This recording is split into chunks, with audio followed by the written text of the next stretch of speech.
Boa tarde. It's afternoon and it is April 2025. The dates on these videos are important because things change rapidly and you want to get the most current and up-to-date information. So this presentation is actually on, or this talk video is actually on the immigration process from the United States, from a United States citizen. And we are going to just go over the top level process. The details of each particular step and everything, we can go into that in another presentation, just to keep it short. So the first process is you've got to gather everything that you need in order to get the visa to come over here. And that is where everybody gets confused. The paperwork is confusing enough, but to understand what that visa actually means.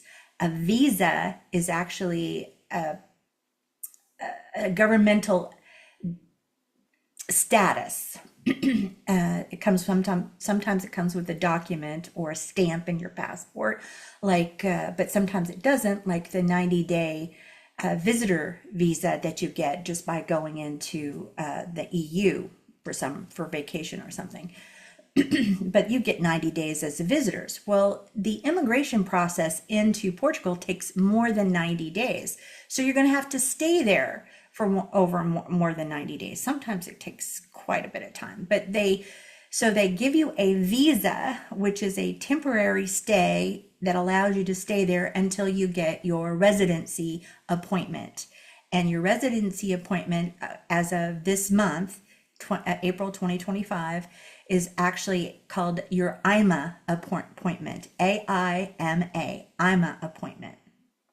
Until you have an IMA appointment, you go forth and you hand them all their paperwork, and then they stamp and they print you out this little piece of paper that says you are now a temporary resident of Portugal. You are staying in Portugal on your visa. But once you've got the IMA appointment and you have passed the residency requirements according to the IMA, then you're actually now a resident, a temporary resident, and your visa no longer applies as far as Portugal is concerned. And that's important, but for another video. But you've got to understand that visa, all it does is allow you to stay in Portugal past those 90 days for a visitation visa in EU. And then it also allows, once you get to your IMA appointment, that's when you get your residency permit. And the reason I'm telling you about this part of it is everybody gets confused. They think once they've got their residency card that they've come over on a D8. Well, you did come over on a D8 or a D7 or a D2 or whatever, but once you've gotten the IMA appointment for your residency, you're no longer on the visa. You're actually a temporary residency, and your visa doesn't play into anything as far as the Portuguese country is concerned. And once you've gone through your IMA appointment, then after that, they give you a temporary piece 8.5 by 11, basically printed off a printer off a computer onto a printer. And it's got your picture and your numbers and stuff and your address. Then at that point, you have to wait until you get your physical. It's a physical residency card about the size of our driver's license in the United States.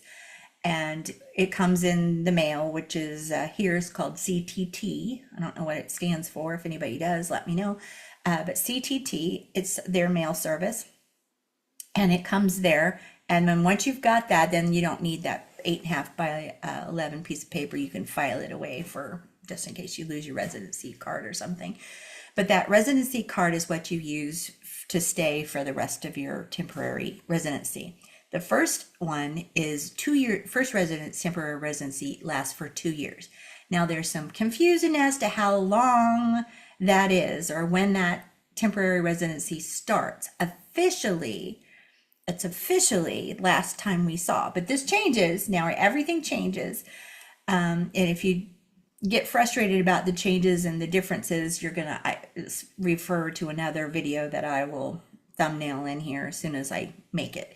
But basically, sometimes it'll start on the date that you were approved, your visa was approved, your email was approved in the United States. Another time it'll start, your temporary residency will start on your IMA appointment date.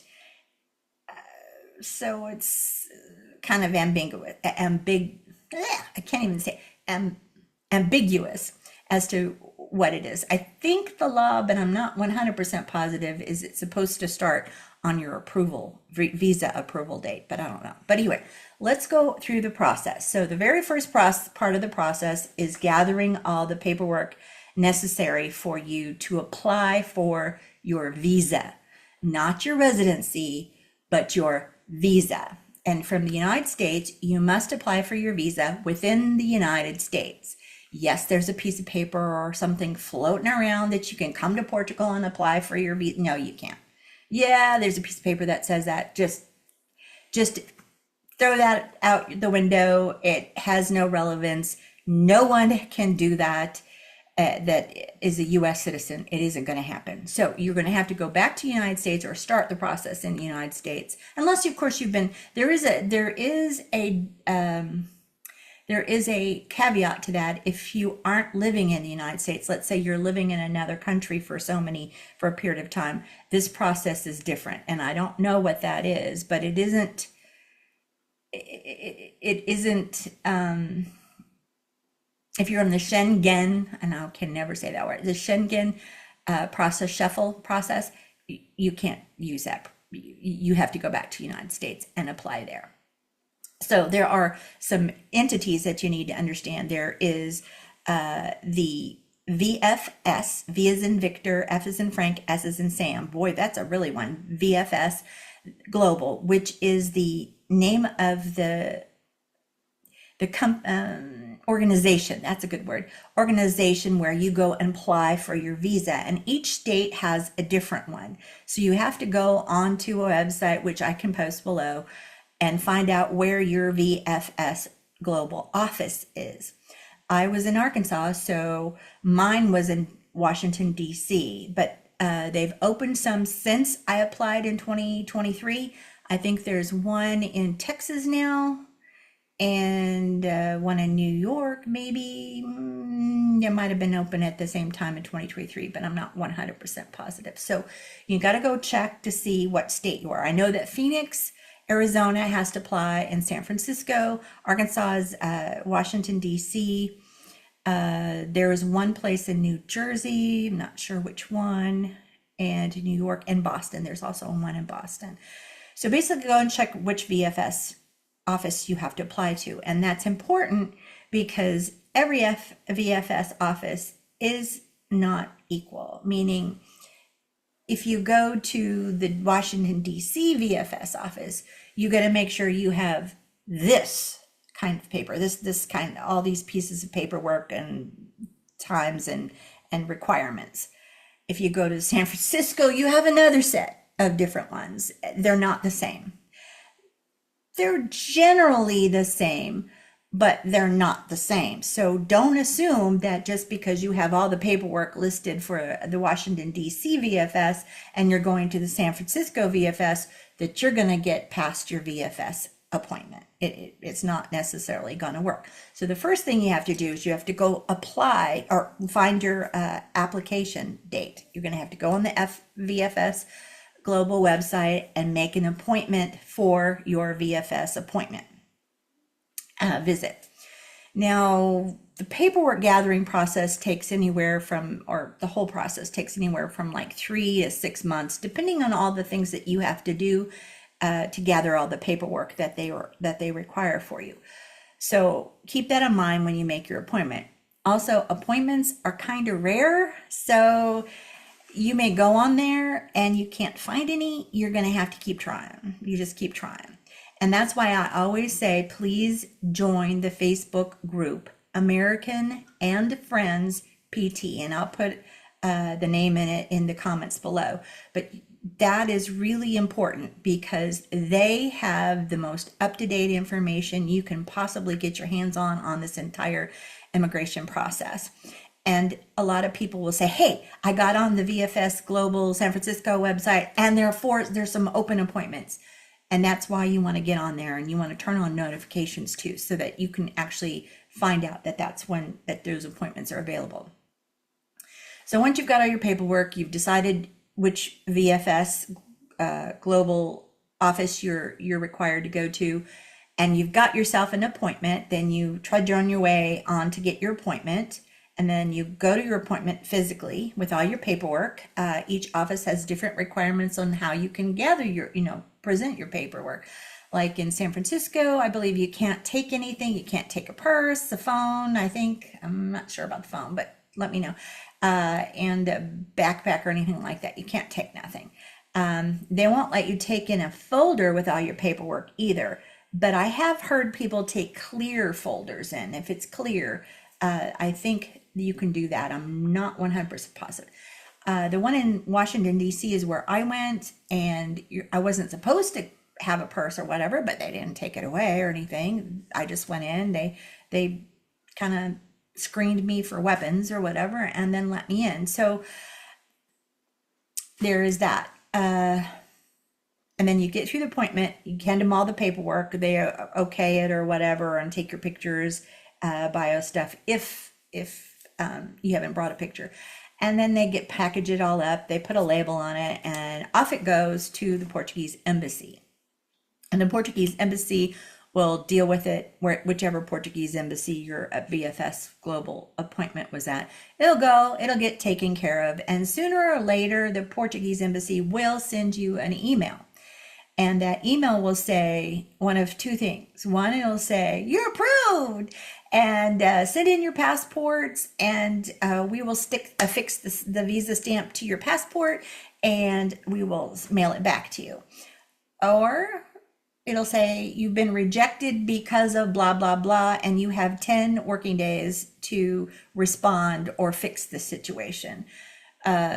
Rejections could be you just didn't have the right paperwork. They weren't happy with this particular paperwork. Your FBI background check wasn't current, or you had let's say you had a conviction when you were 18 because you did something stupid or whatever, and they won't let you. They won't approve your visa. It doesn't mean that you're dead in the water. It just means that didn't want to approve it on the information that they got. So you may have to give them more information about what that offense was, and I don't know the exact rule, but I will look it up for you. We'll be doing a video on that as well when I get around to it. I believe it has to do with a dollar amount, like whatever offense you committed in the United States. If you if you had committed it in Portugal, you could have, as long as it's under a certain threshold of what they deem, I guess, important or severe, you can still come as long as it's under that threshold. And I don't know exactly what it was, but I think it has something to do with a dollar amount, like and severity.